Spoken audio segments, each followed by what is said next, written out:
We live in a time where masculinity is shamed, and men don't know what it means to be a man. As a pastor and counselor, I've spent the better part of my life equipping and training others. My goal with this show is to translate my hard-earned experience into tools and tactics to help you become stronger as a man. This is the BraveCo podcast. I'm your host, Jason Vallotton.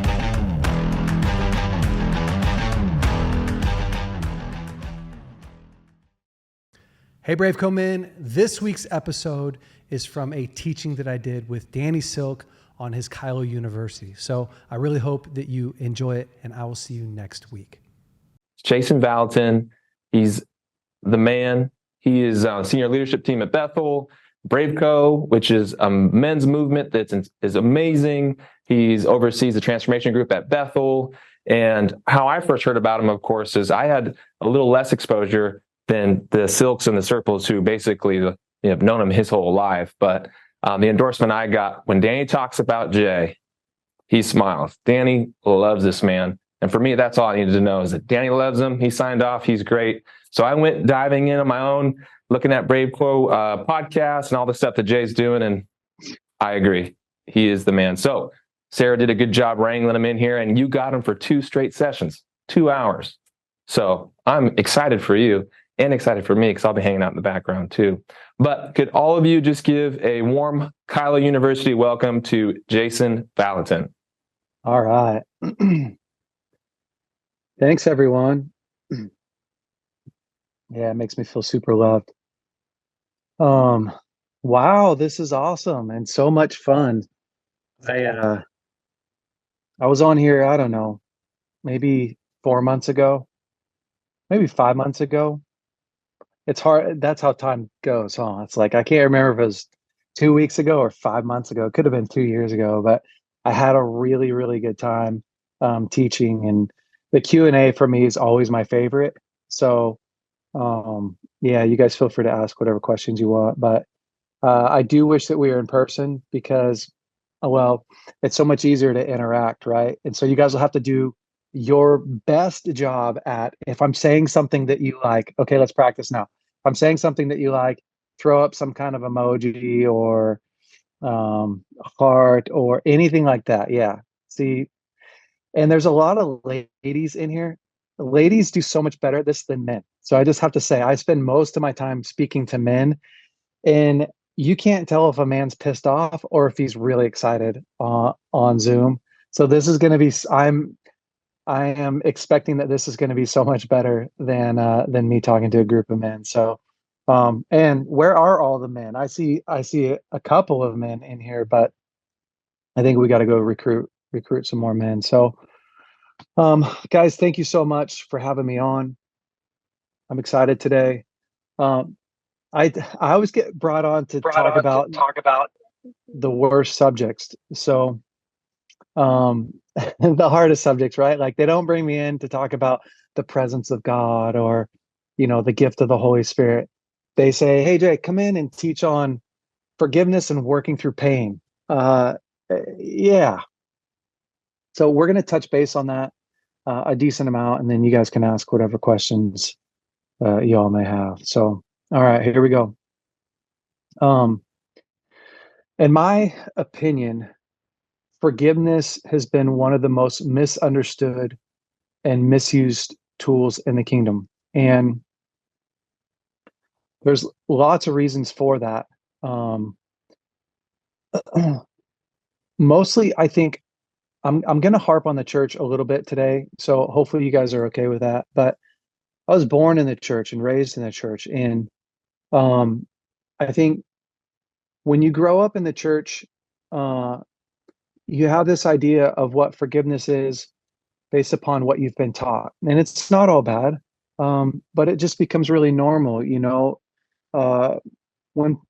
where I was taught to forgive was, of course, from the Bible. It says, to forgive those who have wronged you, and the same way that you want to be, that you are forgiven, you also need to forgive. And I agree with that 100%. But part of what happens in church is we get taught when to forgive and how to forgive. And And it becomes this thing where it feels really, really ineffective. For instance, forgiveness is often taught right when you get saved. And so you give your heart to the Lord and you pray the sinner's prayer and you pray through this prayer that's really common for all of us, probably, if you're saved, which I imagine everyone here is. If you're not, I'll do an altar call at the end and you guys can give your life to the Lord. But we do this prayer at when we get saved, which is basically, Father, come and be my Lord and Savior. Uh, Forgive me for all the things that I have done wrong. I forgive those who have wronged me. Lord, would you bless them just like you're blessing me right now? Would you encounter them? Like, that's the gist of the prayer. Like, would you come and live inside of my heart, right? Come and live inside of my heart. Come and be a part of my life. I surrender my life to you. Are you guys with me? Like, that's pretty much the basic part of the prayer. Well, what happens to people is we wake up the next morning from that experience with all sorts, often, not every time. So some of you may go like, I woke up and I was addiction free. Before I said the prayer, I had an addiction. I definitely know stories like that, and I love those stories. God, how many of you figured out God can do whatever he wants to do? But typically what happens is people pray that prayer and then they start to realize a week later, I don't know that I feel much different. Not only that, what do I do about the abuse in my life? What do I do about the pain? What do I do about my husband I'm living with that's still looking at pornography, or my wife that cheated on me? Or, right, are you guys with me? Like, what do we do for that? And we go back into the cycle of like, okay, I forgive you. I forgive this person because I've been forgiven so much. And we begin to repress down our emotions. That's often what happens. We begin to repress down what we really feel, what we really think, what we really need, because I don't know how to both be saved and be forgiven of so much and have all this pain, resentment, and anger. When again, right, like if you have unforgiveness, so there's a passage in the Bible that talks about harboring unforgiveness and how the Lord releases the tormentors on people who are unwilling to forgive, right? So we have all this weird theology, not even weird, but we have all these Bible verses that we have to navigate through too. When you start thinking through, like, again, how can I hold bitterness towards a guy who took advantage of me when I have done things wrong in my life and I've been forgiven so much? So I also need to forgive even little things. And we get these phrases that forgiveness is like an onion. You just have to keep peeling it and crying and peeling it and crying, and but you never really get to the bottom of it. How many of you have felt like that before with forgiveness and pain? Is like there really is no end to this onion that I'm peeling. I'm just peeling and it goes on and on and on. And it's this, yeah, never ending onion gobstopper type of thing. So um then we have these misconceptions as well about forgiveness. So the the misconception a lot is that, does it mean when I forgive somebody, does it mean that I have to trust them? Or does it mean that I have to forget about what happens? And so, there's all this complication around working through pain and forgiveness. And so, again, the typical thought is that we're just gonna, I'm just gonna ignore what's happened. I'm gonna ignore the past and I'm just gonna forget about all this stuff because I don't know how to actually work through it. And the truth is, just to make it really simple, is to forgive somebody doesn't mean that you have to like them, doesn't mean you have to trust them, doesn't mean you have to let them back into your life, right? And you don't have to give them the same spot that they have. Forgiveness doesn't mean that you feel awesome about what happened to you or what happened to somebody else. Forgiveness means that I relinquish, I let go of my need for justice, my need for revenge, for it to happen my way, and I allow God to do it His way. And I think let me say a couple more things on forgiveness because I think that it's important. Um,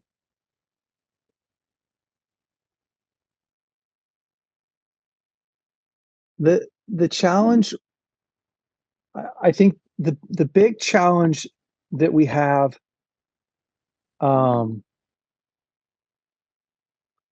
the big challenge that we have with forgiveness is that most of how we talk about it is in theory, and it's again it's a lot of stuff. I think with the church world is that, for instance, like if I was to say to you, what do you do with your pain? Well, the average Christian, if I say, what do you do with your pain? You'd say, I give it to God. Okay. Well, how? How do you give your pain to God? What the heck does that look like? I was teaching some school of ministry students, some third year students from BSSM, and I was teaching this message. I was talking about forgiveness and working through pain. And I said, how do you work through pain and unforgiveness? And somebody said to me, well, I give it to God. I said, that's a fantastic answer. How? Well, I nail it to the cross. Pretty soon you're like, well, what the hell does that look like? I mean, I don't really know what we're talking about, right? Because it preaches really good from the front. I can stand at the front and say, you know what we need to do? Or you know what y'all need to do? Because I don't have any pain, right? Or unforgiveness. I don't deal with that stuff.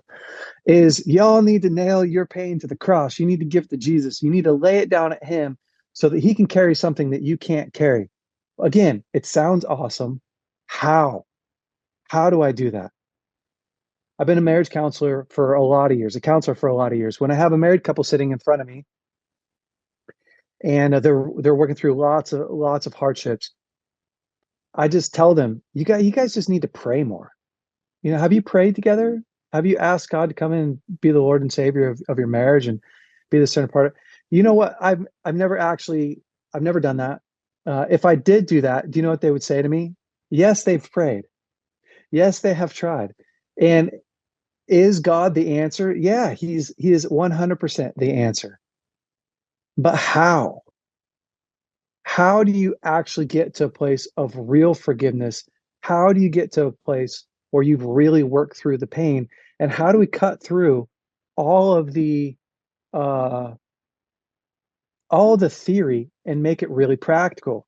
I feel like that's been my life's goal for Christians is how do we cut through all the theory, which we need theory. I like it, but get to the real practical stuff because that's what really matters.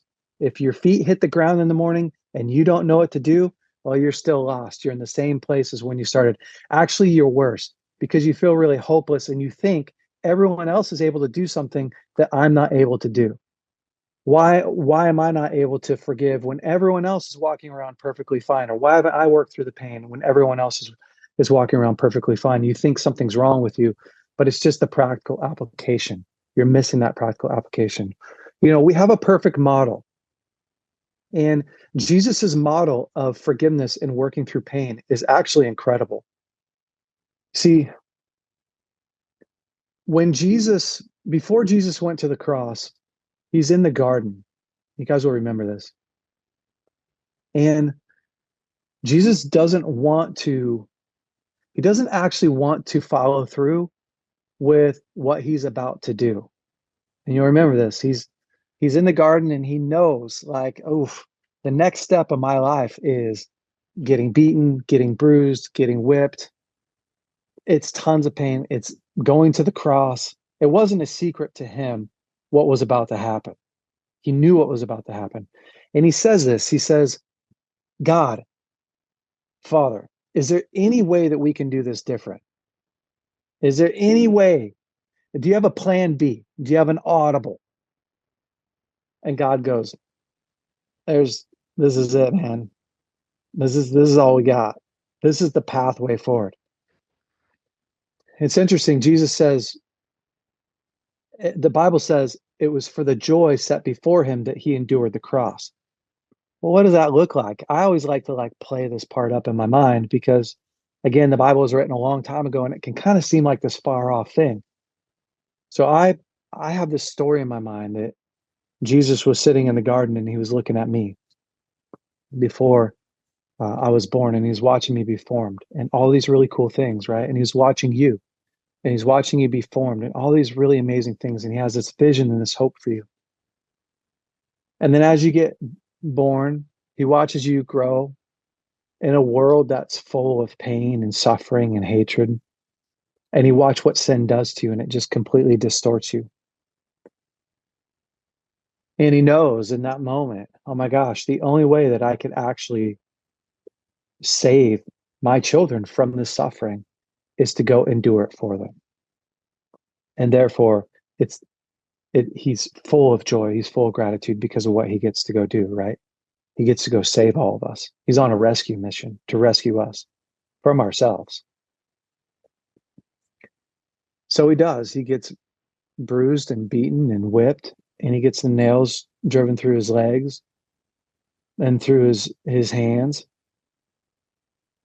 and he gets put onto the cross. And while he's sitting on the cross, he's in tons of pain. While he's hanging, not sitting, while he's hanging on the cross, he's in tons of pain because you can imagine hanging there at first, like not just the nails, but your joints begin to dislocate because you can no longer hold yourself up, right? This is a very painful process, and he's dehydrating. And while he's up there, the the guards saw how much he was suffering, and they felt some sort of empathy for him, and they got a sponge and they dipped it in gall and they put it up to his lips. And it says when Jesus tasted the gall that he spit it out. This is like a key moment right here. When Jesus tasted the gall, he spit it out. Well, do you know what gall is? It's a painkiller. It's a number to numb the pain. This is really fascinating stuff. If I was on the cross, I would have taken all the painkiller that they wanted to give me so that I can go through it. But see, here's the thing. When Jesus forgave you of your sin, he wanted to be 100% present. He wanted to feel all of it, all the weight, all the pain of the sin of your sin on him. Have you ever been around a drunk person that tells you how much they love you, but only when they're drunk, really? Or mostly when they're drunk? How authentic does that feel? You know, if you're at a party and someone's really drunk and they say, "Man, I love you so much." You're not like, "Oh, come here," unless you're drunk. If you're drunk, then you're like, "Oh, I love you too." And you both look like a bunch of idiots, right? Everyone looks at that and goes, "That doesn't actually feel very authentic. It doesn't feel very genuine." Have you ever had somebody wrong you and either text you or call you when they're drunk and they're trying to clean up their mess with you?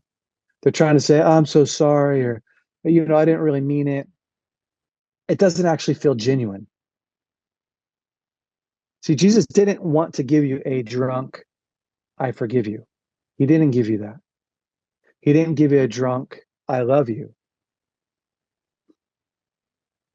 But see, Jesus gave you a very sober. He was in the moment. He was in the pain. Now, when Jesus was hanging on the cross, something very interesting happens. Is he has this moment that feels pretty scary, actually.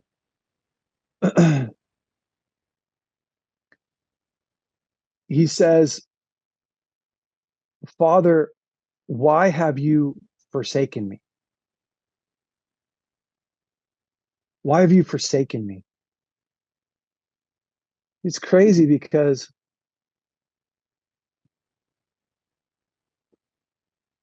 by taking on all of our sin and all of our pain, that sin became a barrier, right, between him and God, and he felt that separation.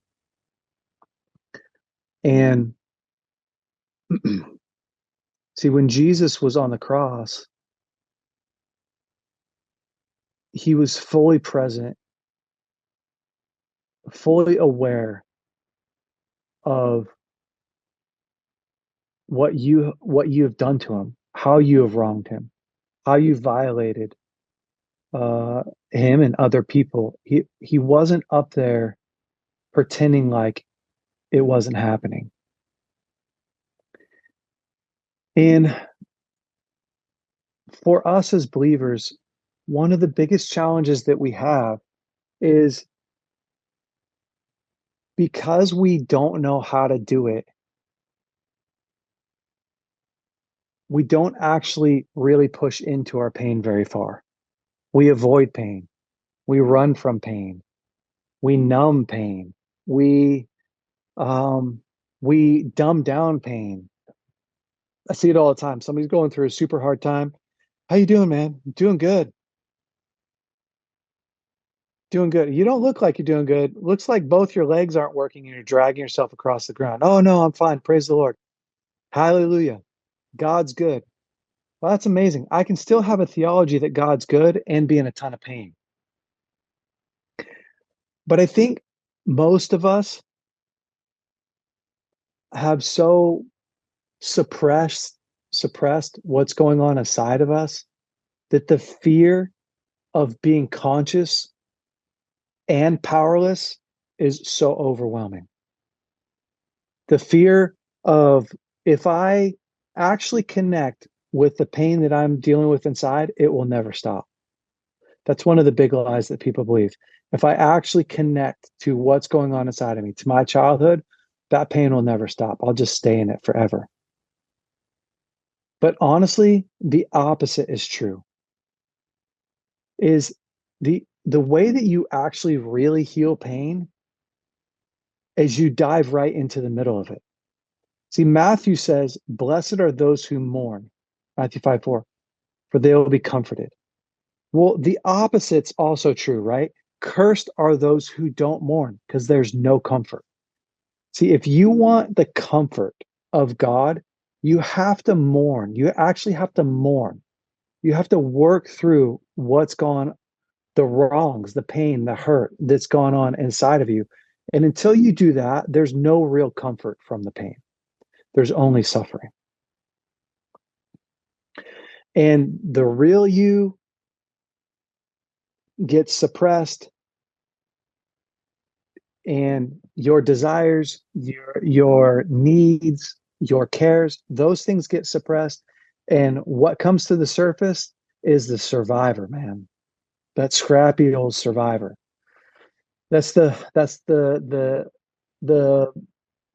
pain of trauma is, well, trauma is every age you've ever been.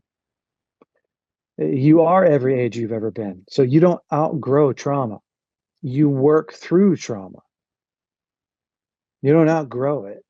It becomes, you begin to shut off parts of you in order to cope with what's really going on inside. So again, we live in a culture that is just full of medication. And I'm no, I'm not preaching to you guys. This is my story. This is stuff that I work through. Yeah. So, okay, what do we do now? What I want to do is give you guys a 5-step process for dealing with pain. And I'll go through it as quickly as I can.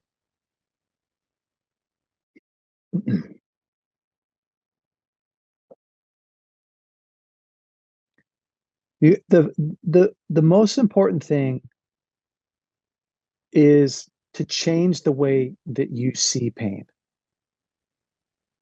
Because until we change the way that we see pain, we'll constantly be avoiding it and running from it. But you have to change the way that you see pain. So when I was working through my divorce, well, I should say this. I got divorced in 2007. My wife was having an affair, and she left me and the kids and went and moved in with that other person, ended up having that affair. And so I became a single dad overnight. Now, if you know anything about divorce, and if you've had that, something like that happen to you, whether you've been the one that's left or whatever, I'm not pointing blame. What you know is that all the happy memories in your life now become super painful. Some of you, this was your parents, right? You were in a home, being raised in a home, mom and dad got a divorce. Now, all the happy moments are just painful moments, right? So you have these thousands of painful moments and memories trapped inside of you. What the heck do you do with those?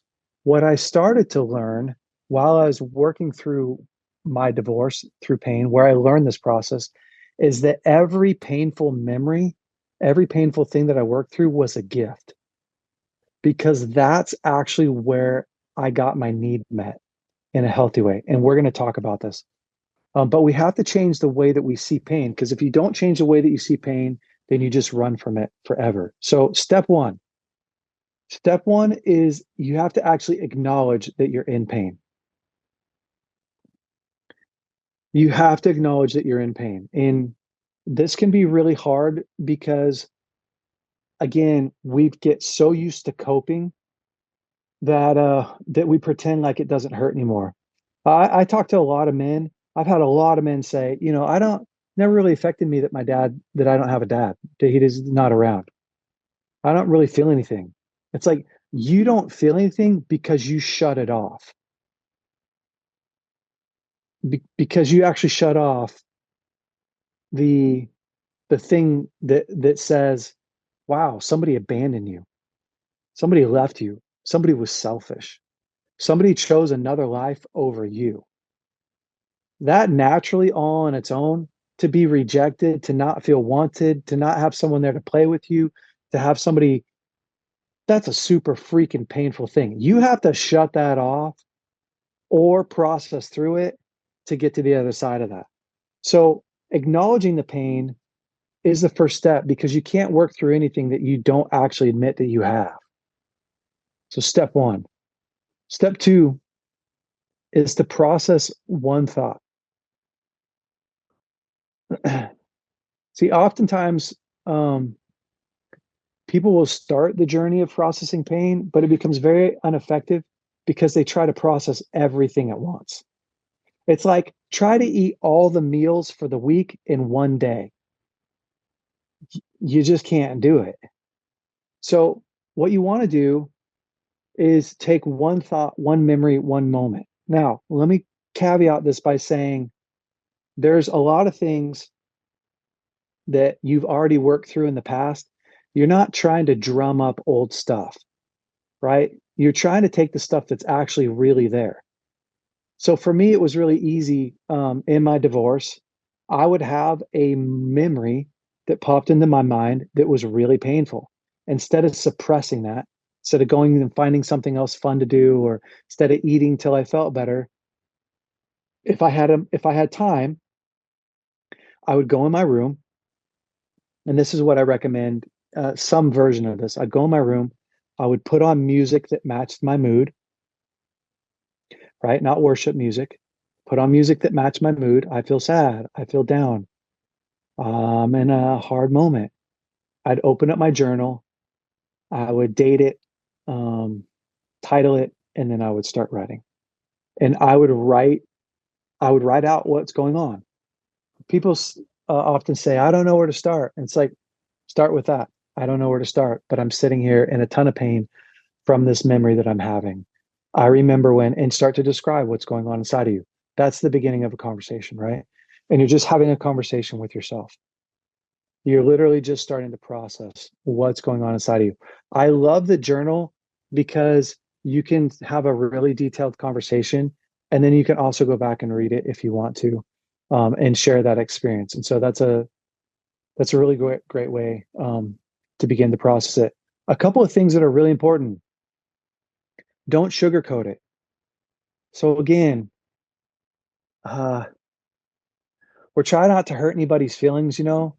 So we just say things like, "Ah, Dad, was such a bummer when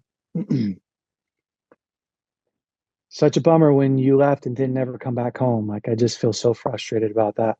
It doesn't actually match the level, right? Mm, was I felt so sad when I was molested as a kid. It's like mm, those the emotion, that level of anger doesn't actually match what happened to you. So what you're going to have to do is get comfortable with diving into your real feelings, right? You're going to have to get comfortable expressing how that really felt.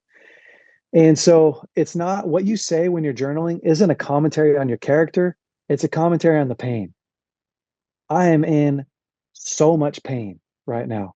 Now, do you have to use cuss words? You don't have to use cuss words. It doesn't matter to me what you do, but you have to, you got to really connect with what's going on inside of you. That's the whole point, right? You got to really connect with what's going on inside of you. And you may say, I freaking hate you. I never want to see you again. I wish you were dead. Do you really, are you really wishing they're dead? Probably not. You're just expressing how much pain you're in.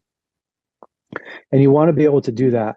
Or again, you're just brushing over the surface of it and not really diving deep down into it. Um, what's going to happen? Step three is define the theme. What's going to happen is as you begin to process the pain, you're going to find that there's a theme over and over and over again. And this is the key. I'll give you one. I remember I use this a lot.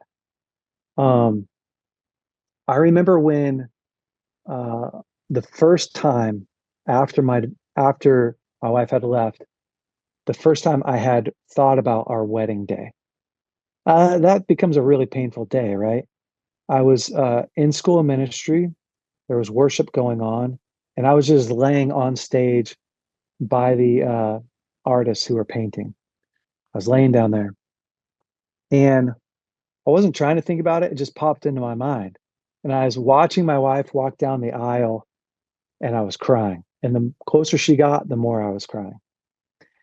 And I realized, you know how you have two things going on at once? I realized worship's about to end and I'm bawling. I should probably fix that. So I put my hat down, I jump up, I go off stage, I go upstairs in my office, I turn off the lights, open up my computer, put on sad music, open up my journal, title it, and I start to type. All I'm typing is the memory. I'm watching her, and then I've got a whole bunch of accusation. How could you? Right? How could you do this? Why would you why would you come in and take my innocence? Who's going to love me? Who's going to want somebody who, was left? And I've got all this thing. I just need to get out these things that are inside of me. And at first, what you have is you have the surface level just anger. F you, how dare you, how could you? And most people stay there forever. That's the onion because they don't dive deeper. They don't find what's actually driving the pain. So it's just all accusational. F you, I hate you, how dare you? And you go eat a donut and you feel better for a little bit. And then you dive back into F you, I hate you, how dare you? Right? That's the cycle. But what's actually really going on is you have unmet needs going on inside of you. Your pain is unmet needs. That actually, if the person came back, if you were raped and the person came back and said, "Oh my gosh, I'm so sorry. I was wrong. That was selfish. That was really painful for you. That was, I'm going to go serve prison time." Does that actually take away your pain? Does that make it better? Doesn't make it better. Now, that may be nice. And it's great when somebody says sorry, but that doesn't actually fix what's the unmet need now. If you were raped, what's the unmet need? Well, now I feel super unsafe, don't I? Am I going to be taken advantage of again? And how do I heal that memory of being taken advantage of and forced? And I know I'm using something graphic, but I'm using it for a purpose. You have this unmet need. It's no longer just about the person. Now, I'm angry that this person introduced this level of insecurity, this level of anxiety, this that took my innocence, whatever. I have a bunch of anger towards them, but they can't actually solve. This has to be solved at a much deeper God level. But you don't solve it through theory either. Are you guys, I hope I'm walking you into what's happened in your life. So here's what's happening is I start to see a theme. Who's going to want me? Am I not lovable? Why couldn't you love me? What could I not, what could he give you that I couldn't give you? Was I not enough? I'm starting to really see my insecurities, aren't I? Who's going to love me? Who's going to want me? Was I not enough? Did he give you something more than what I could give you? That's the thing that only God can answer. She can't answer that for me. Only he can answer that for me. Now, what's incredible is once I have gotten the pain out, once I processed and I've gotten all the F you, I hate you, you're evil, how dare you out, I'm into a completely different place of listening and hearing and connecting, which is important. And you'll see this with kids, right? If your kids are super angry, can they hear you? They can't hear you. So when they're screaming, when they're angry, and you're like, hey, it's not okay to talk that way. Hey, that makes me feel really sad. They're like, blah. It's just making them even worse, right? Once they've processed all that and they come down, now they're in a different place to hear, aren't they? Oh, they can start to pay attention. That's what happens to us. So that piece right there, that's step 4. Step 4 is take this thing to God. So this is where we get out of theory mode and very practical. Lord, who's going to love me? Who's going to want me? Or am I really safe? Because I felt pretty unsafe when I was taken advantage of. Or what are you going to do for my kids? Like, I don't know. Like, this is where you start to talk to God about what are you going to do? Because I'm holding my need right here. I've got it in my hand. I've got this thing. I've identified it. This is what I really need an answer for that no one else can give me. And I begin to talk to him about that. See, what's going to happen is you're going to get an answer. He's going to go, it's this right here, son, or this right here, daughter, or however he talks to you. Jay, I want to show you something that happened. See, once he gives you an answer for the thing that you really need, it's like 1,000 pounds come off your shoulder and you're like, oh, it's relief. And sometimes it's just a promise. Like I remember processing through, I was so angry. Again, one of these 100 moments, I had hundreds of moments where I'd process through my pain. And one of them was just fear of my kid's future. I'm so terrified, right? I have so much anger towards all this pain that's induced in my kids that I can't stop. I can't change it. I can't fix it. And now they're going to deal with something that I don't know how to fix that. What do I need? And she can't fix it. She can go, oh, I'm so sorry. Wish I wouldn't have done that. But that doesn't change the pain that they're in. Now I need a promise from God. And I remember specific times when I'd sit with God and he would process through, son, this is what I'm going to do with your kids. And again, it takes the pressure off me and puts him back in my God spot. So from here is where we move to step 5. Step 5 is I'm going to find compassion. So let me give you guys a little principle. Forgiveness without compassion is almost fruitless. It doesn't work. This is why people again say it's like an onion that you have to keep peeling over and over and over again. Well, the opposite of compassion is judgment. And if you say, I forgive you, but you don't have compassion in your heart for the person, you have judgment in there, which isn't necessarily the wrong thing to have. I mean, if someone really wronged you, like I've got some judgment towards them. I've got some real pain.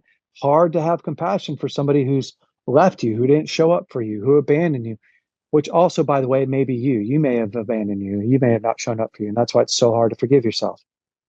But forgiveness without compassion, we just get back into this looping, I forgive you. Well, if you're not doing it from a place of compassion, you'll just end up back at judgment again.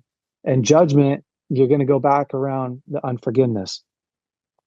Somebody once said unforgiveness is like drinking poison, thinking that you're going to kill the other person, but it's really only killing you. Well, we stay in unforgiveness not because we want to, but because we think it's our only pathway to justice. I remember when God told me there's no justice in a broken life, because I was telling him, I want justice. That's what I want. I want justice. I want my ex-wife to pay. I want this guy to pay. I want justice. And God, I was sitting on the edge of my bed and he said, there's no justice in a broken life. How does her life breaking down, how does that actually get real justice? Because my kids are going to pay for that, right? She's still their mom. And how does that guy, how does him ruining his life actually solve anything? Well, his kids are going to pay for that.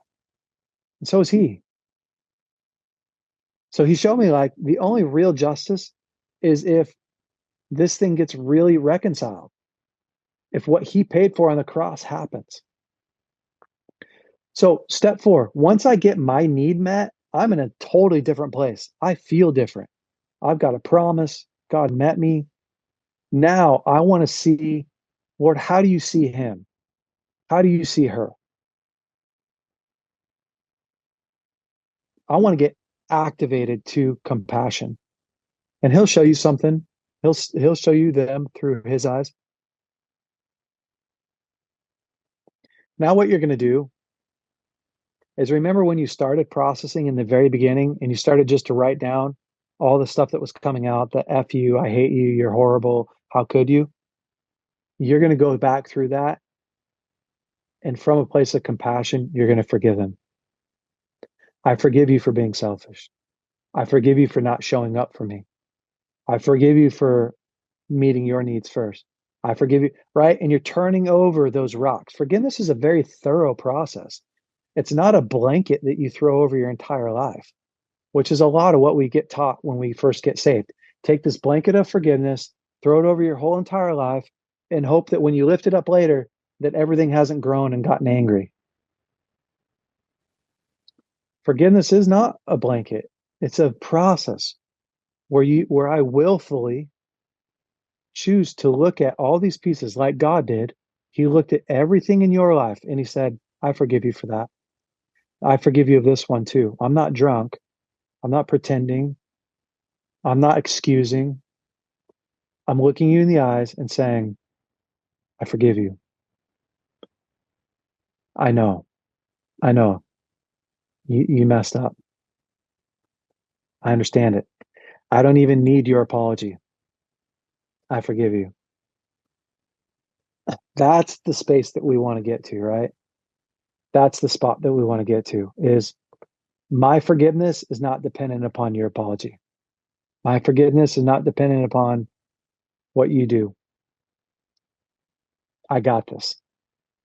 I got this because I know how to connect to the guy who's not bound by time, who's not bound by circumstance, but he can go back in time. He can go back into whatever circumstance and he can make all things new. He can right a wrong.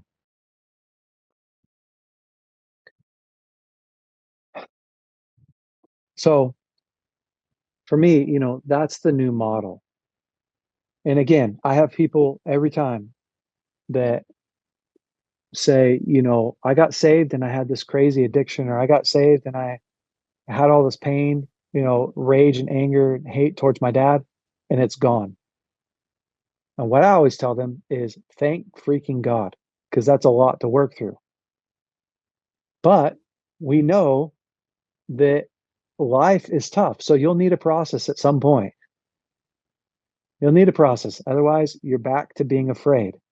right? You're back to being afraid of pain. You're back to every time you feel pain, you just try to avoid it.